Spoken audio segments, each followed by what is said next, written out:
So how do you balance moving on, find somebody new, starting a new life with someone else, while that whatever trauma is Every always situation, back? yeah, I'm every asking situ- you, I and know. you. Every situation would be different. In my case, the children were still young. I'm sure that you've heard these ideas that you take on a partner or she takes on a partner, and the kids don't relate to that partner in any positive way. They could be resentful. They could be hate. There could be hate. There could be like, you can never replace my mother. I don't care how nice you are. I mean, it can get quite ugly and messy, and you need some outside help to like just figure this out. But I think just in terms of, it's called patience. Like even within the marriage itself, if people held on just a little bit longer, it could have been a solution and not fall into divorce. In many cases. In your case, would you say that?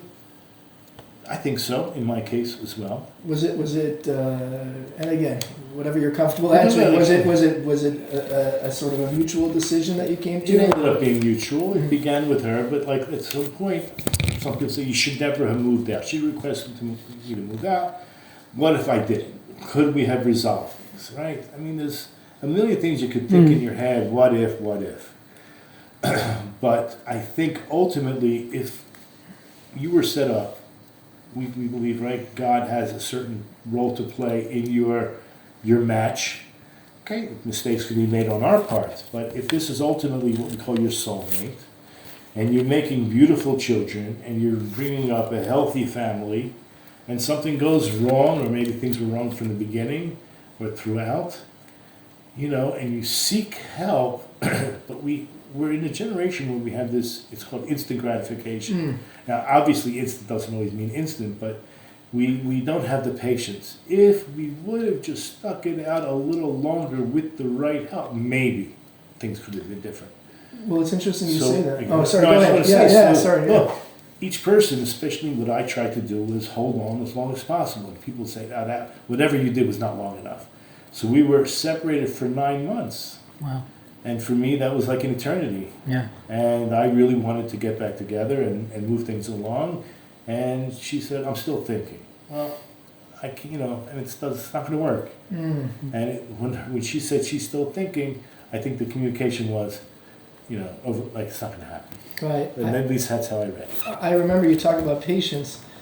I remember when I met with when I saw that it's happening, and I met with my attorney, and he said to me, he's like, exactly what you're saying.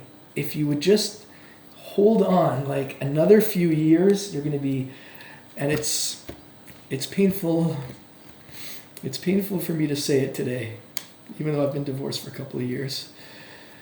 He said, if you just hold on, you're going to get into grandchildren and exactly like you're talking about the events and I said, I know, but it takes two to tango, and sometimes we don't have that choice. But I think it's important for people to hear that. If there's anybody in any of our audience is contemplating it, really that it's such a strong message that you're sharing. I'm so happy you're sharing it. That just hold. Sometimes some cases there are irreconcilable differences. I'm not. It's not a one size fits all. It depends on the circumstance. But in many cases, I would say, from my limited experience, more cases than not, just hang on and work through it, and you're going to get to the next phase of life.